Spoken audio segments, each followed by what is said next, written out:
बिस्मिल्लाहिर्रहमानिर्रहीम। अस्सलाम वालेकुम टू एवरीवन। कैसे हैं सब लोग? ठीक हैं। देखिए बेटा, आज हम लोग class 10th new physics chapter number 13 और उसका आज लेक्चर नंबर 6 है और आज हम बात करेंगे न्यूमेरिकल प्रॉब्लम्स पर। न्यूमेरिकल प्रॉब्लम्स आज हम डिस्कस करने जा रहे हैं जी। न्यूमेरिकल्स 13.1। सबसे पहले हम डेटा बनाते हैं, स्टेटमेंट को रीड आउट करेंगे। देखें हमें क्या स्टेटमेंट गिवन है। At a particular temperature the speed of sound in air is 333 metre पर सेकेंड। यानी हमें स्पीड ऑफ साउंड गिवन है। लेकिन स्पीड को v से डिनोट करते हैं। कितनी है जी? 333 मीटर पर second. If the wavelength of a sound wave is 3 centimetre. मजीद हमें वेवलेंथ गिवन है, वेवलेंथ जिसको डिनोट करते हैं लैम्डा से, और कितना दिया गया है? 3 सेंटीमीटर। सेंटीमीटर स्टैंडर्ड यूनिट नहीं है। स्टैंडर्ड यूनिट में कन्वर्ट करने के लिए क्या करेंगे? सेंटीमीटर को मीटर बनाने के लिए 100 पे डिवाइड करते हैं। 0.03 मीटर जो है। उसके बाद है जी calculate the frequency of the sound. हमने फ्रीक्वेंसी फाइंड आउट करनी है, यानी एफ। और उसके बाद पूछा गया है is this frequency in the Audible range of the human ear. ये भी हमने फाइंड आउट करना है कि is this frequency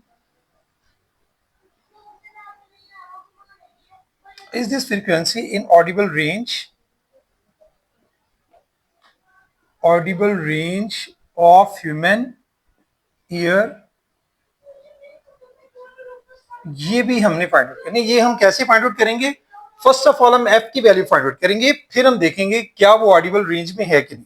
Audible range हमें पता है 20 हर्ट्ज से 20,000 हर्ट्ज है। अगर आंसर हमारा उसके इन बिटवीन होगा तो इन ऑडिबल रेंज है। अगर आंसर जो है उस रेंज से बाहर होगा तो फिर हम कहेंगे कि इनऑडिबल।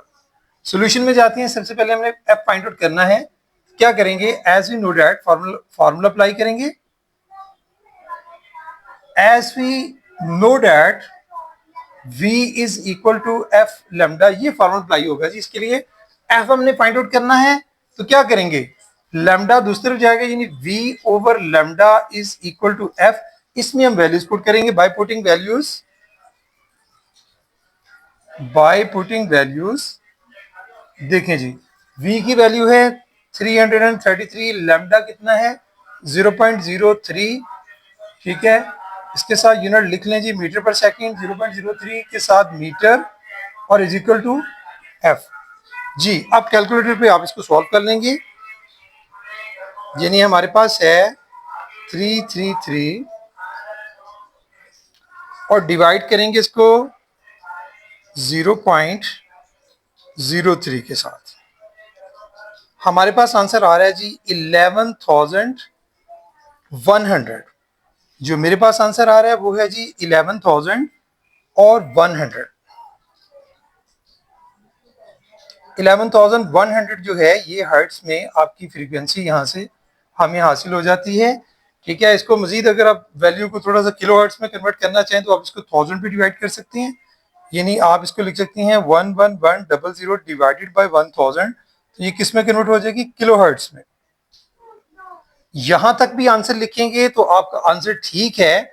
बुक के साथ टैली करना है तो आप इसको 1000 पे डिवाइड करके, बुक में चूंकि किलो हर्ट्ज में आंसर दिया गया है तो आप सिर्फ 1000 पे इसको डिवाइड करें। देखिए अब क्या आंसर आता है। डिवाइडेड बाय 1000 आंसर आता है हमारे पास 11.1। 11.1 मतलब आप 11 लिख सकते हैं। तो हमारे पास आंसर बुक के मुताबिक आ गया 11 किलो हर्ट्ज। ये वो फ्रीक्वेंसी है जो हमारे पास आंसर में आई। अब हमने देखना है कि 11 जो किलो हर्ट्ज है क्या वो 20 और 20K के इन बिटवीन है। यकीनन है। तो हम लिखेंगे इसके लिए एक लाइन जो है मजीद आप लिखेंगे, जो आपका आंसर आया है आप लिखेंगे this frequency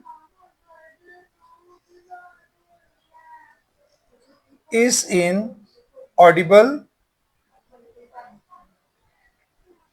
Audible range of human ear. ये हमारा नेट आंसर है।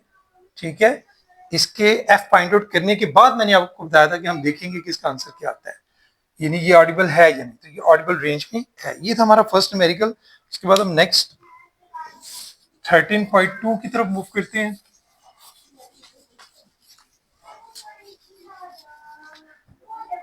देखें भाई 13.2 में हमारे पास क्या गिवन है। पहले हम डेटा बनाएंगे, न्यूमेरिकल नंबर 13.2 डेटा इसका बनाएंगे। हमारे पास है जी a clock coins 48 times in 1 minute, यानी नंबर ऑफ क्लॉक कॉइन्स हमें दिया गया है यहाँ पर, नंबर ऑफ कॉइन्स जिसको आप एन से डिनोट करेंगे 48, और टाइम कितना दिया गया है 1 मिनट। टाइम जिसको आप डिनोट कर सकते हैं स्मॉल टी से, वो है जी 1 मिनट। अब 1 मिनट को आप सेकंड में कन्वर्ट करेंगे क्योंकि ये स्टैंडर्ड यूनिट नहीं है, यानी 1 मल्टीप्लाई बाय 60, तो ये हमारे पास आ जाएगा 60 सेकेंड। कैलकुलेट करना है जी frequency and period of the coil. अपनी फ्रीक्वेंसी फाइंड आउट करनी है, फ्रीक्वेंसी को स्मॉल एफ से डिनोट करते हैं, और टाइम पीरियड फाइंड आउट करना है, टाइम पीरियड को कैपिटल टी से डिनोट करते हैं क्वेश्चन मार्क। सॉल्यूशन में आ जाएं, बहुत इजी है जी। फ्रीक्वेंसी का फॉर्मूला लगाएंगे, आपको पता है कि नंबर ऑफ कॉइन्स को आप टाइम पे डिवाइड करेंगे, यानी एन बाई टी। तो लिखें जी फॉर एफ, पहले हम एफ फाइंड आउट कर रहे हैं, for f is equal to n divided by t, इसमें वैल्यूज पुट कर देंगे बाई पुटिंग वैल्यूज। जी देखें जी, एफ जो है वो हमने फाइंड आउट करना है, एन की वैल्यू कितनी है 48, उसको आपने डिवाइड करना है टी पे, टी क्या है 60 सेकेंड। जी 48 को आप 60 सेकेंड में डिवाइड करें, 48 डिवाइड बाय 60, तो आंसर आता है 0.8 हर्ट्ज।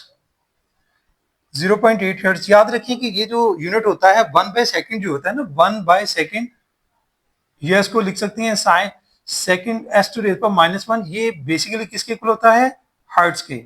ये भी आपने याद रखना है क्योंकि यूनिट आपके पास आ रहा है 1 बाय एस, मतलब एस टू रेज पर -1, यानी वो हर्ट्ज के इक्वल होता है। अब आपने टी निकालना है, फॉर टी के लिए आप क्या करेंगे, कैपिटल टी के लिए फॉर्मूला आप क्या लगाएंगे जी, कैपिटल टी रेसिप्रोकल होता है फ्रीक्वेंसी का 1/f, इसमें भी वैल्यूज पुट कर दें बाय पुटिंग वैल्यूज, तो हमारे पास कैपिटल टी आ जाएगा 1 डिवाइडेड बाय एफ की वैल्यू है 0.8 हर्ट्ज। इसको हम सॉल्व कर लेंगे, 1 को आप डिवाइड करेंगे जी 0.8 पर, तो हमारे पास आंसर क्या आता है 1.25।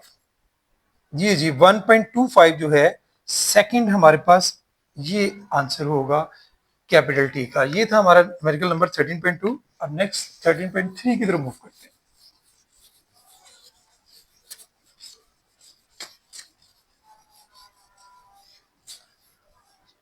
जी न्यूमेरिकल है जी 13.3। डेटा सबसे पहले बनाएंगे, देखते हैं हमें क्या चीजें गिवन है। A car horn emits a sound with a wavelength, हमें वेवलेंथ गिवन है, देखिए जी वेवलेंथ जिसको लैम्डा से डिनोट करते हैं। कितनी वैल्यू है जी वेवलेंथ की, यहां दी गई 0.5 मीटर। अच्छा जी, if the speed of sound in air, हमें स्पीड ऑफ साउंड गिवन है, हम यहां लिखेंगे स्पीड जिसको हम v से डिनोट करते हैं। कितनी स्पीड दी गई है 340 मीटर पर second. Calculate the frequency of the sound, हमने फ्रीक्वेंसी फाइंड आउट करनी है, मीन एफ, बस हमने सिर्फ फ्रीक्वेंसी फाइंड आउट करनी है। वेरी सिंपल क्वेश्चन है। सॉल्यूशन में जाएं, बाय अप्लाइंग फॉर्मूला, देखें जी फॉर्मूला क्या अप्लाई होगा, नजर आ रहा है हमें, v is equal to f lambda. हमने फाइंड आउट चूंकि एफ करना है, थोड़ा सा मॉडिफाई कर लें इसको, लैम्डा इस तरफ आएगा, v divided by lambda is equal to f, इसमें वैल्यूज पुट कर दें by putting values.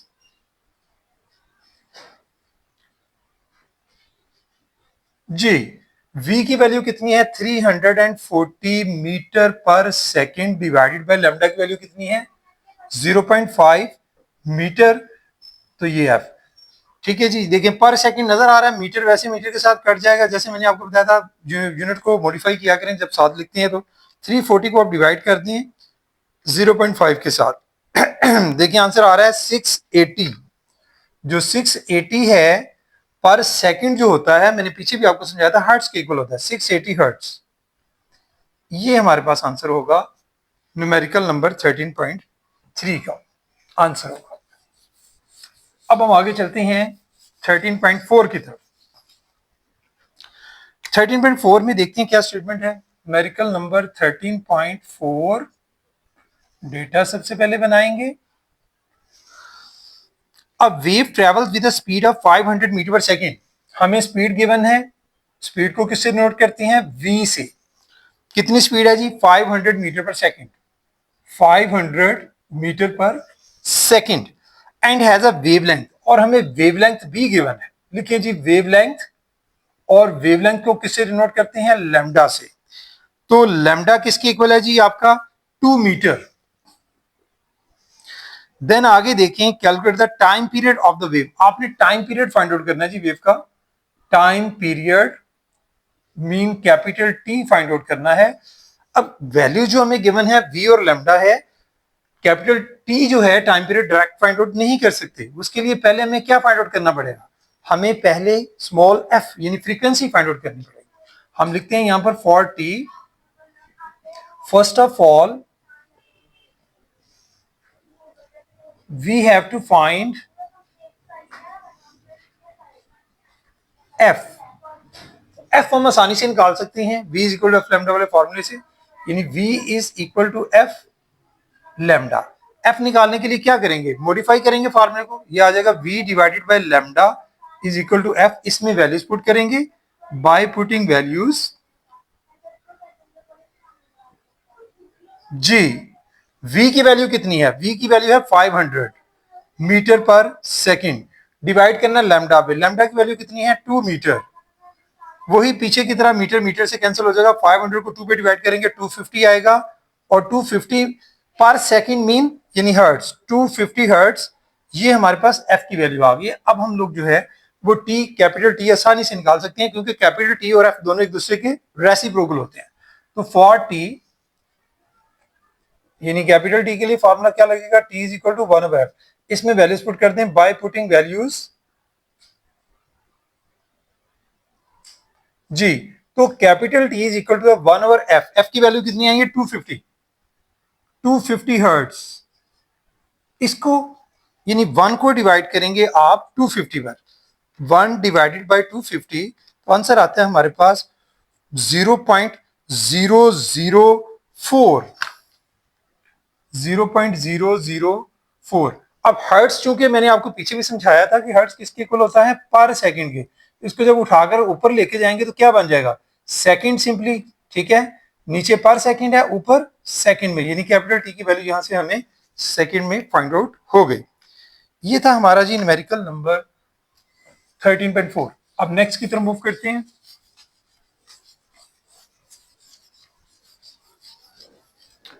Thirteen point five numerical number है जी 13.5। सबसे पहले हम इसका डेटा बनाएंगे। हमें क्या क्या चीजें गिवन है, a research board sends a sound wave straight to the sea bed and receives the echo 2 seconds later. हमें टाइम गिवन है एको का, टाइम यानी टी जो है स्मॉल टी वो है 2 second. The speed of sound in sea water वो भी हमें दी गई है, स्पीड ऑफ साउंड यानी स्पीड v से डिनोट करते हैं, कितनी है 1600 मीटर पर सेकंड, 1600 मीटर पर second. Find the depth of the sea at this position.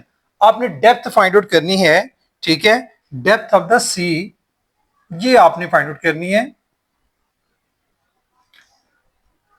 Depth of the sea at this position, जिस पोजीशन पर है वहां से याद रखना आपने। तो इसको हम लोग लिखेंगे, क्योंकि वो डिस्टेंस ही है बेसिकली जो फाइंड आउट करना है, डेप्थ के कितना डिस्टेंस है, इसलिए ऐसे नोट करेंगे। और याद रखें कि जब हम डिस्टेंस फाइंड आउट करते हैं, एको का जो टाइम होता है वो बेसिकली उसके आने और जाने का होता है, इसलिए फार्मूला जो अप्लाई करेंगे S is equal to v t, उसमें उसको 2 पे डिवाइड भी करना पड़ेगा। तो सोल्यूशन में आ जाए जी, हम लोग क्या लिखेंगे, एज वी नो डैट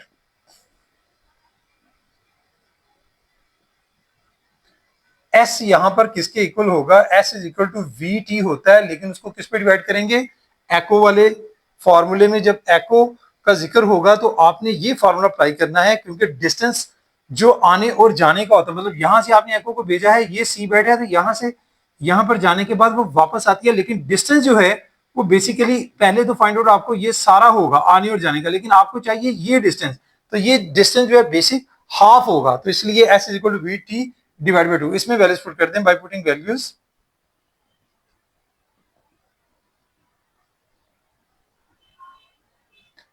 तो s किसके इक्वल होगा, v की वैल्यू है हमारे पास 1600 मीटर पर सेकंड, इसको मल्टीप्लाई करना है t कितना है 2 सेकंड, और इस सारे को डिवाइड करना है 2 पे। देखिए नजर आ रहा है कि पर सेकंड और ये सेकंड दोनों एक दूसरे को कट कर देंगे, 1600 को 2 से मल्टीप्लाई कर दें, बल्कि 2 ही 2 के साथ आप अगर कट कर देते हैं तो सिंपल आंसर हमारे पास आ जाता है 1600 मीटर जो है वो हमारे पास एस की वैल्यू जो है वो आसानी से आ जाएगी। इसके बाद एक लास्ट न्यूमेरिकल है वो हम डिस्कस करते हैं, ये आज के लेक्चर का आखिरी न्यूमेरिकल है 13.6, न्यूमेरिकल नंबर 13.6। डेटा बनाएंगे सबसे पहले, हमें क्या क्या गिवन है, person claps his hand near a mountain and hears the echo after 6 second. हमें टाइम गिवन है, एको का time t is equal to 6 second. उसके बाद देखें if the speed of sound वो दी गई 343 मीटर पर second, speed v is equal to 343 metre पर second. What is the distance of the mountain from the person, हमने डिस्टेंस निकालना है पीछे, ये बिल्कुल पिछले क्वेश्चन की तरह है, distance of the mountain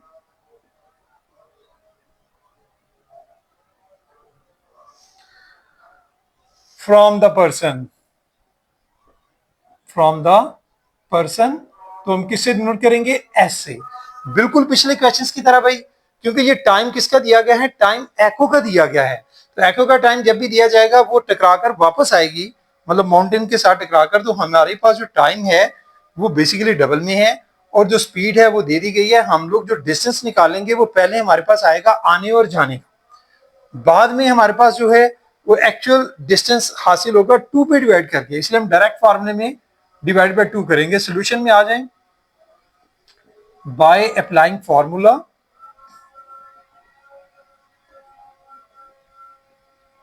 ji s is equal to v t divided by 2, इसमें आपने वैल्यूज पुट करनी है बाय पुटिंग वैल्यूज। v की वैल्यू कितनी है 343 मीटर पर सेकेंड, मल्टीप्लाई बाय t कितना है 6 सेकेंड, डिवाइड किस पे करना है आपने 2 पे, जी इसको आप 6 से मल्टीप्लाई करें, 343 मल्टीप्लाई बाय 6, जो आंसर आएगा उसको आप 2 पे डिवाइड कर देंगे, तो फिर से मैं जरा करता हूं 343 मल्टीप्लाई बाय 6 डिवाइडेड बाय 2, ये आ रहा है 2060। अच्छा डिवाइड मैंने भी किया है, मैं दोबारा से जरा इसको लिखता हूं, लिखने में कुछ गड़बड़ हुई है, 343 मल्टीप्लाई बाय 6, तो आंसर आ रहा है मेरे पास 2058, इसको डिवाइड करना है 2 पे आंसर को, देन आंसर आता है 1029, 1029, ये है जी मीटर में डिस्टेंस। यहां पर भी वही बात कि पर सेकंड और सेकंड एक दूसरे को कट कर देंगे, सिर्फ मीटर यहां पर यूनिट के तौर पे आएगा, ये हमारे पास तो डिस्टेंस होगा, जो एक्चुअल डिस्टेंस कहां से है, distance of the mountain from the person. ये भाई लास्ट न्यूमेरिकल था आज का, ठीक है। न्यूमेरिकल्स के हवाले से बेटे वही बातें हैं जो मैं आपसे 12 दफा रिपीट करता रहता हूं, कि न्यूमेरिकल्स की अंडरस्टैंडिंग जो है वो होने के बाद भी आपकी रिटन प्रैक्टिस बहुत जरूरी होती है। जब तक आप अपने हाथों से न्यूमेरिकल को सॉल्व नहीं करेंगे आपकी ग्रिप नहीं बनेगी, तो इसलिए अपने हाथों से इनको सॉल्व करें, चाहे एक बार करें, अगर एक बार आपकी ग्रिप नहीं बनती तो 2 बार कर लें, यकीनन जितनी प्रैक्टिस करेंगे उतनी आपकी ग्रिप ज्यादा मजबूत होगी, उतने अच्छे से आप न्यूमेरिकल्स को तैयार कर सकेंगे। आज के लिए बेटे इतना ही, थैंक यू वेरी मच। अस्सलाम वालेकुम।